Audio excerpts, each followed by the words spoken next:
ഇക്കഴിഞ്ഞ പാർലമെന്റ് തെരഞ്ഞെടുപ്പുമായി ബന്ധപ്പെട്ട ചില അടിസ്ഥാനരഹിതമായ ആരോപണങ്ങൾ തൃശ്ശൂർ അതിരൂപതയുമായി ബന്ധപ്പെട്ട് അതിനെക്കുറിച്ചുള്ള ഒരു പ്രതികരണമാണ് ആദ്യം.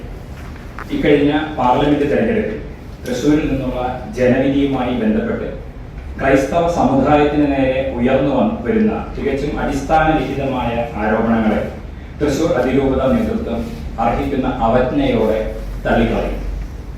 അനർഹമായ സാമ്പത്തിക നേട്ടങ്ങൾക്ക് വേണ്ടി അതിരൂപത നേതൃത്വം ഒരു പ്രത്യേക രാഷ്ട്രീയ പാർട്ടിയെ പിന്തുണച്ചു എന്ന ആരോപണം വേദനാജനകവും ഞെട്ടലുളവാക്കുന്നതുമാണ്.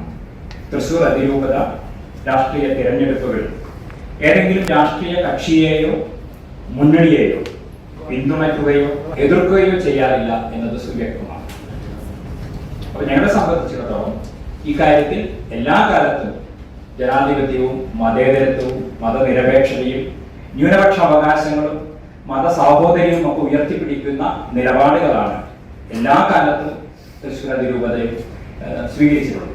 ഇക്കഴിഞ്ഞ തെരഞ്ഞെടുപ്പിലും അത് തന്നെയായിരിക്കും തങ്ങളുടെ നിലപാടെന്ന് കഴിഞ്ഞ ഫെബ്രുവരി മാസം 25-ാം തീയതി തൃശ്ശൂരിൽ വെച്ച് സംഘടിപ്പിച്ച ആയിരക്കണക്കിന് പേര് പങ്കെടുത്ത സമുദായ ജാഗ്രതാ സമ്മേളനം അതിൽ തൃശ്ശൂർ അതിരൂപതയുടെ നിലപാട് സംശയലേശമന്യേ വ്യക്തമാക്കിയിരുന്നു. പക്ഷെ അതിനുശേഷവും ഈ തെരഞ്ഞെടുപ്പ് ഫലത്തിന് ശേഷം ചില ആരോപണങ്ങൾ ഉയർന്നു കേൾക്കുകയും അത്തരം ആരോപണങ്ങൾ അടിസ്ഥാനരഹിതമാണ്